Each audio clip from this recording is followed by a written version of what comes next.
Ano ba yung rice na pink?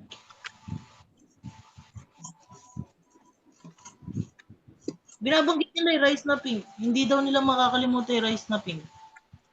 Tsaka yung naglaga ako ng ano, ituglo pula. Ay, boy, nasa kayo daw ang true love.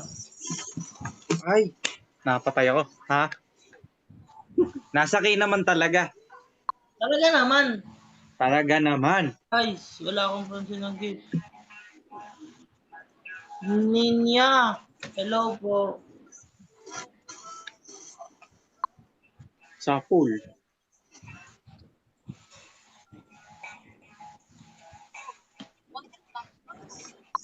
Sino pa kung ayaw na talaga?